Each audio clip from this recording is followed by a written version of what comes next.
अपना अगला population interaction, that is कॉमनसेलिज्म। कॉमनसेलिज्म एक ऐसा पॉपुलेशन इंटरेक्शन जहां पर एक स्पीसीज का बेनिफिट होगा और दूसरे स्पीसीज पर कोई फर्क नहीं पड़ेगा। अर्थात interaction in which one species is benefited, मतलब एक स्पीसीज प्लस है अर्थात फायदे हो जाएगी, and other is neither harmed not benefited, मतलब उसे कोई फर्क नहीं पड़ेगा। अब यहां पर कुछ एग्जांपल है आपके कॉमनसेलिज्म के, अच्छे से देखिएगा। पहला एग्जांपल ऑर्किड। ऑर्किड जो कि बेटा क्या है, एपीफाइट, मैंगो के ट्री के ऊपर लगता है, ठीक है। इसका मतलब एपी का मतलब क्या हुआ, ऊपर, ठीक है। फाइट का मतलब प्लांट। तो ये जो ऑर्किड है आपका वो एक एपीफाइट है जो कि मैंगो के ट्री से शेल्टर लेता है, ठीक है। लेकिन भोजन वगैरह अपना सब बनाता है, भोजन वगैरह इससे नहीं लेता, इसका कोई नुकसान नहीं करता, बस ये मैंगो ट्री के ऊपर लगा रहता है अर्थात एपिफिटिक है, जिससे मैंगो ट्री इसे क्या देता है, शेल्टर देता है। तो मैं कह सकता हूं कि जो मैंगो ट्री है आपका उसका नुकसान नहीं हो रहा है, ये क्या कर रहा है, सिर्फ ऑर्किड को शेल्टर दे रहा है। लेकिन ऑर्किड को शेल्टर मिलने की वजह से ऑर्किड का क्या हो गया बेटा, फायदा। तो ऑर्किड हुआ प्लस, मैंगो हुआ जीरो। बैरेंकल और वेल, अब इनके बीच में देखो कॉमनसेलिज्म कैसा है बेटा। वेल बहुत बड़ा जीव है। अरे blue whale is the largest animal species on the earth. तो अब समझना बेटा, बड़ी सी व्हेल के ऊपर ये जो छोटे छोटे बैरेंकल होते हैं, बैरेंकल फाइलम आर्थ्रोपोडा के मेंबर्स होते हैं। बैरेंकल कोई सिंगल ऑर्गेनिज्म नहीं है, ग्रुप है। याद करो बेटा, आपको कंपटीशन में पढ़ाया था, जैसे छथैलमस और आपका बैलेनस, ये सब बैरेंकल के एग्जांपल है। बैरेंकल क्या करता है, बैरेंकल व्हेल की बॉडी पे चिपक जाते हैं और क्या करते हैं, इसकी बॉडी पर चिपक जाते हैं, और जहां जहां व्हेल जाती है साथ में उसी के क्या जाता रहता है बेटा, बैरेंकल। अब क्या है, व्हेल के ऊपर वो रह भी रहा है, ठीक है। अब देखना बैरेंकल का फायदा, व्हेल के ऊपर रह रहा है और अगल बगल से वो क्या कर रहा है बेटा, खाना नरिशमेंट भी ले रहा है। अर्थात जब व्हेल टहलेगी तो भाई पानी पीछे की तरफ, अरे व्हेल जब आगे की तरफ जाएगी तो उसके रिलेटिव मोशन में पानी पीछे की तरफ जाएगा, पानी के साथ जो खाना होगा वो भी बैरेंकल को मिलता जा रहा होगा। तो इसमें बैरेंकल क्या हो रहा है बेटा, प्लस में जा रहा है, और व्हेल क्या हो रहा है, व्हेल का ना फायदा ना नुकसान, वो बस उसके ऊपर चिपका हुआ है, ठीक है। ये जनरल बात मैंने बता दी, वरना व्हेल और बैरेंकल का बहुत कॉम्प्लेक्स रिलेशन है, सिर्फ कॉमनसेलिज्म नहीं है, अलग अलग तरीके का इंटरेक्शन दिखता है। खैर हम नीट के लिए तैयारी कर रहे हैं तो हम जनरल बातें करेंगे। तो बैरेंकल व्हेल के ऊपर चिपक जाता है, जहां जहां व्हेल जाती है वहां वहां बैरेंकल भी जा रहा है, और जो पानी है, पानी में जो भी ऑर्गेनिक मैटर आ रहा होगा वो बैरेंकल खा ले रहा होगा। अगला बेटा कैटल इग्रेट। कैटल इग्रेट कोई कैटल नहीं है, याद रखना, कैटल इग्रेट एक बर्ड है, ठीक है। कैटल इग्रेट बर्ड का ग्रुप है जो आपके कैटल अर्थात जो आपके जैसे हो गई, आपकी गाय हो गई, भैंस हो गई, देखा होगा जब ये खेत में चर रहे होते हैं तो चरते वक्त क्या होता है कि ये घास को, भाई अगर चरेंगे तो सीधी बात है, वो घास जब खींचेंगे या घास चरेंगे तो उसमें जो इंसेक्ट छुप के बैठे हुए उछलेंगे, वो जैसे उछलेंगे वहीं अगल बगल जो चिड़िया होगी खट से उसे पकड़ लेंगे, जिससे चिड़ियों को ढूंढना नहीं पड़ा। अब कैटल का इसमें क्या कोई नुकसान हुआ, नहीं, वो तो अपना चरते हुए जा रहे हैं, लेकिन चिड़ियों का फायदा हो गया, क्योंकि चरने की वजह से खेतों में जो भी हलचल हुई उसकी वजह से कीड़े उछलेंगे और तुरंत जो है कैटल इग्रेट जो कि बर्ड्स का ग्रुप है वो तुरंत क्या करेगा, उसे कैच कर लेगा। देखा होगा कई बार बफेलो या काऊ के ऊपर चिड़िया बैठी होती है, वो आती है कैटल इग्रेट में। तो कैटल इग्रेट का फायदा हुआ, मुफ्त में भोजन मिल गया, और कैटल का कोई नुकसान नहीं हुआ। लास्ट है क्लोन फिश और सी एनीमोन का। ये भी एक कॉम्प्लेक्स रिलेशनशिप है, लेकिन आप एनसीईआरटी के अकॉर्डिंग पढ़ेंगे। क्लोन फिश और सी एनीमोन के बीच का रिलेशन समझना बेटा। असल में सी एनीमोन आपका किससे बिलोंग करता है, फाइलम निडेरिया से, ठीक है। फाइलम निडेरिया बोल दीजिए या आप उसे बोल दीजिए फाइलम सिलेंट्रेटा। तो सी एनीमोन के पास क्या होते होंगे बेटा, टेंटिकल्स होते हैं।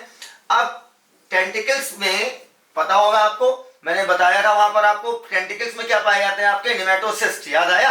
अब क्या है, जो आपके टेंटिकल्स हैं इन्हीं के बीच में क्लोन फिश रहती है, जिससे क्लोन फिश अपने प्रेडेटर से बची रहती है। क्योंकि जैसे इसका प्रेडेटर आएगा, अगर क्लोन फिश का प्रेडेटर आएगा तो ये क्या करेंगे, अपने स्टिंगिंग कैप्सूल से क्या करेंगे, डंक मार देंगे प्रेडेटर को, और क्लोन फिश इन्हीं के बीच में रहती है, जिससे एक तरीके से देखा जाए तो सी एनीमोन्स के जो टेंटिकल्स हैं उससे मौजूद स्टिंगिंग कैप्सूल प्रोटेक्शन कर रही है किसकी, आपकी क्लोन फिश की। और क्लोन फिश का जैसे ही कोई प्रेडेटर आएगा वो उस पर क्या कर देंगे, तुरंत क्या स्टिंगिंग कैप्सूल से अपना डंक लेंगी और मार देंगी।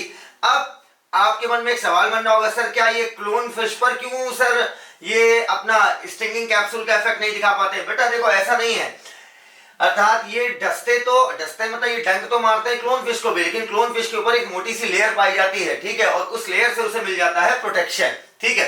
तो यहाँ पर क्लोन फिश का क्या हुआ बेटा, फायदा हुआ, उसे प्रोटेक्शन मिल रही है सी एनीमोन के टेंटिकल्स में मौजूद आपके जो स्टिंगिंग कैप्सूल है, लेकिन सी एनीमोन का इसमें कोई नुकसान नहीं हुआ। तो ये रिलेशन हुआ +0 का। अल्टीमेटली आपका कॉमनसेलिज्म खत्म होता है, जहां पर ऑर्किड मैंगो, जहां पर orchid plus mango zero, barnacle whale, barnacle को घूमने को मिल रहा है, फ्री में खाने को मिल रहा है प्लस, और वेल का नुकसान नहीं तो zero. Cattle egret, group of bird जो कैटल के आसपास रहती हैं, इन्हें जो है जो कीड़े आसानी से आइडेंटिफाई नहीं कर सकती हैं, जो थोड़ा जमीन के अंदर, उन्हें कैटल जब घास नोचेगा तो क्या करेंगे, वो कीड़े ऊपर आएंगे, जिन्हें कैटल इग्रेट क्या ले लेगा बेटा, पिक कर लेगा, और कैटल का कोई नुकसान नहीं होगा। क्लोन फिश को सी एनिमोन अपने टेंटिकल्स के माध्यम से, अपने स्टिंगिंग टेंटिकल्स के माध्यम से क्या करती है, सी क्लोन फिश को उसके प्रेडेटर से बचाती है, और सी एनिमोन का इसमें कोई फायदा नहीं है, तो जीरो हो गया। देखो बेटा यहाँ पर तुम्हें एक डायग्राम दिख रहा होगा, ठीक है, इसमें ऑर्किड जो है, जो कि एक एपीफाइट है, मैंगो के ऊपर लगा हुआ है, ठीक है। ऑर्किड क्या कर रहा है, शेल्टर ले रहा है, और जो आपका मैंगो है उसको ना कोई फायदा ना कोई नुकसान। अब देखिए ये जो दूसरा फिगर आया है, इसमें एक वेल दिखाई गई है जिसके ऊपर ढेर सारे बैरंकल चिपके हुए हैं, ठीक है। जहां जहां वेल जाएगी संग में बैरंकल जाएंगे, और उन बैरंकल का इसमें फायदा है क्योंकि उसे नरिशमेंट मिल रहा है, लेकिन वेल का इसमें कोई नुकसान नहीं।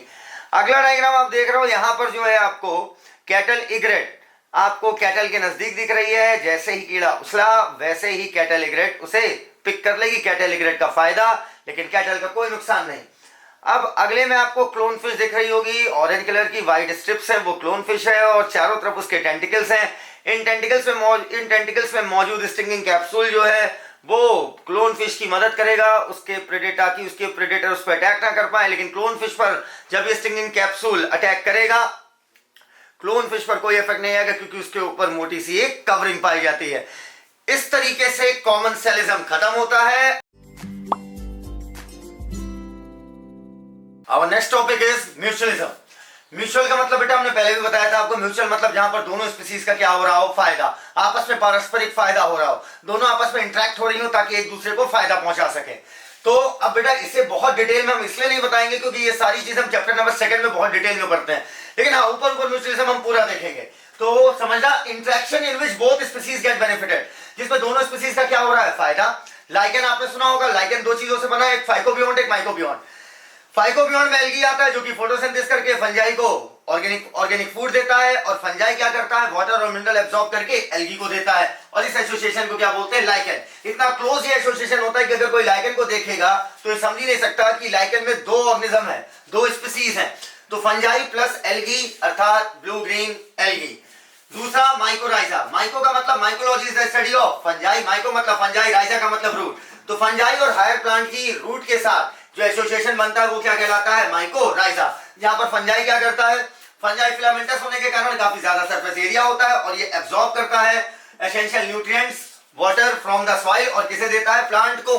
और प्लांट बदले में क्या देता है, फोटोसिंथेसिस करके आपका एनर्जी यील्डिंग प्रोडक्ट अर्थात ग्लूकोज या फ्रक्टोज ट्रांसफर करता है किसे, फंजाई को। लास्ट है आपका तीसरा एग्जांपल, प्लांट एनिमल रिलेशनशिप, सबसे फेमस रिलेशनशिप अर्थात प्लांट का और पॉलिनेटर का रिलेशनशिप। इसमें क्या होता है बेटा, प्लांट एनिमल को कुछ चीजें प्रोवाइड करते हैं, बदले में एनिमल से कुछ फायदा लेते हैं। एनिमल से क्या लेंगे बेटा, एनिमल से प्लांट जो है पॉलिनेशन करवाएगा अर्थात अपने पॉलन ग्रेन का ट्रांसफर कराएगा। दूसरा, जब एनिमल आपके प्लांट के फ्रूट को खाते खाते कहीं ले जाएंगे तो सीधी बात है, जब खाते खाते अगर कोई बर्ड उड़ रही है तो वो सीड को जगह जगह डिस्पर्स कर रही होगी, जिससे वो नए नए हैबिटाट में जाएंगे, ठीक है। तो मैं कह सकता हूं एनिमल जो है दो चीजें प्रोवाइड कर रहा है, एनिमल प्रोवाइड एक पॉलिनेटिंग एजेंट की तरह काम कर रहा है, दूसरा सीड डिस्पर्सर। और प्लांट बदले में क्या दे रहा है भाई, अब एनिमल कहे मैं ऐसा क्यों करूं, तो अब प्लांट जो है बदले में एनिमल को क्या दे रहा है बेटा, प्लांट प्रोवाइड करता है पॉलन ग्रेन और नेक्टर एज अ फूड, और उसके साथ में जूसी और न्यूट्रिशियस फ्रूट अर्थात, और फ्रूट खाने के चक्कर में एनिमल क्या कर देते हैं, सीड को डिस्पर्स। तो ये था आपका म्यूचुअलिज्म, जहां पर दोनों प्लस प्लस, दोनों बेनिफिट होंगे, दोनों स्पीसीज का फायदा होगा।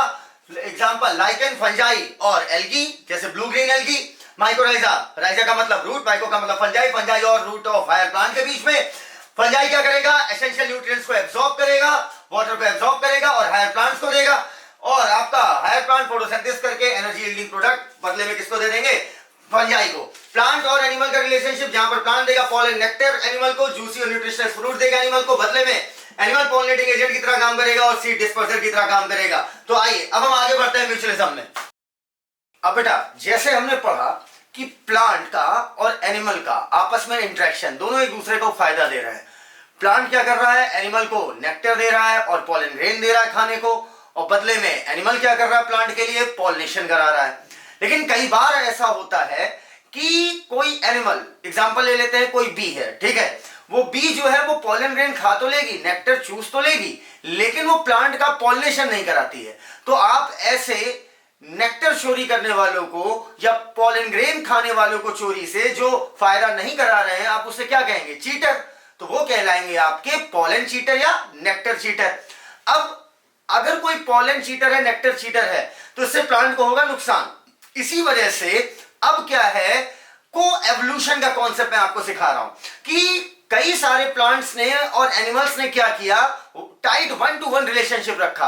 अर्थात कहने का मतलब क्या हुआ कि एक प्लांट की स्पीसीज किसी पार्टिकुलर इंसेक्ट से या किसी पार्टिकुलर एनिमल से ही पॉलिनेट होगी। इस तरीके से उसने अपना एडाप्टेशन किया, अपने फ्लावर का शेप साइज किया और एनिमल के अकॉर्डिंग किया। जिस पार्टिकुलर स्पेसिफिक एनिमल से वो पॉलिनेट होता है उसके अकॉर्डिंग उसने अपनी सारी अरेंजमेंट रखी कि वही उसे क्या कर पाए, पॉलिनेट कर पाए। तो मैं बोल सकता हूं कि पॉलन चीटर और नेक्टर चीटर से बचने के लिए प्लांट ने क्या किया, टाइट 1-to-1 रिलेशनशिप रखा, ठीक है, 1-to-1, ठीक है। अब 1-to-1 रिलेशनशिप से क्या है कि पॉलन चीटिंग या नेक्टर चीटिंग नहीं हो पाएगी। क्लियर।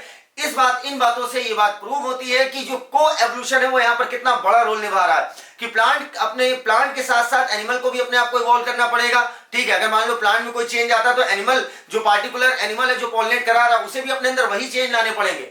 अगर वो वही उसके अकॉर्डिंग चेंज नहीं लाएगा तो पॉलिनेट नहीं करा पाएगा। एग्जाम्पल के तौर पर अगर हम बात करें तो फिग आपने सुना होगा। फिग नाम का जो प्लांट है, इसकी कई सारी स्पीसीज किसी पार्टिकुलर अपनी वेस्ट स्पीसीज से ही, समझना, फिग की कई सारी स्पीसीज, फिग के अंदर कई सारी स्पीसीज आती हैं।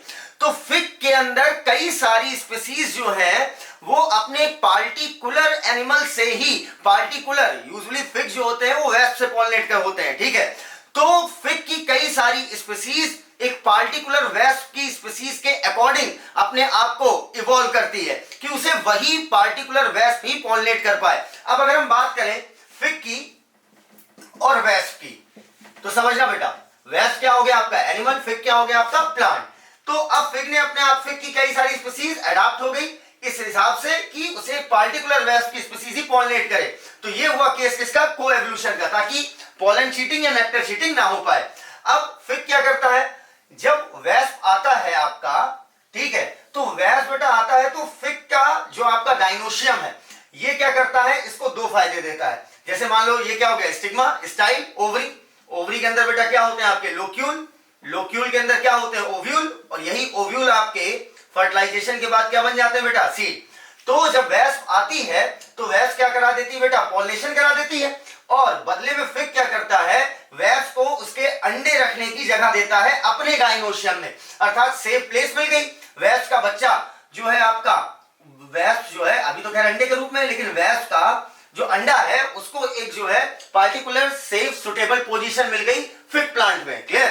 तो वेस्प का क्या फायदा हुआ, फिग ने क्या फायदा कराया, फिग क्या करा रहा है, ओवी पोजीशन करा रहा है, अर्थात अंडे को एक सेफ गार्ड पोजीशन दे रहा है। दूसरा, अब जब फर्टिलाइजेशन हो जाएगा तो ओव्यूल क्या बन जाएगा, सीड, और लगभग उसी समय आपके जो एग है इससे बन जाएंगे वेस्प के लार्वा। क्लियर। अरे लार्वा, अब ये लार्वा क्या करता है, इन्हीं सीड्स को खाता है, ठीक है। अर्थात फिर दूसरा फायदा क्या दे रही है,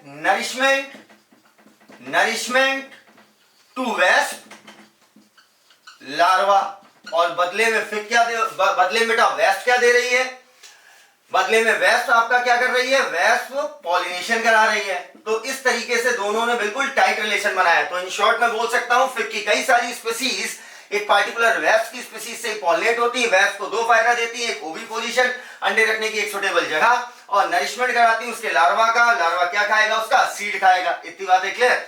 और बदले में फिग का क्या फायदा हो रहा है, फिग को क्या मिल रहा है बेटा, फिग का पॉलिनेशन हो जा रहा है। इस तरीके से टाइट 1-to-1 रिलेशनशिप हुआ। और अगर मान लो फिग में किसी भी तरीके का चेंज आया तो वेस्प को भी अपने अंदर उस तरीके का चेंज लाना पड़ेगा। इतनी बातें क्लियर कि आपस में ये क्या करे, इंटरेक्शन दिखा सके, म्यूचुअलिज्म दिखा सके।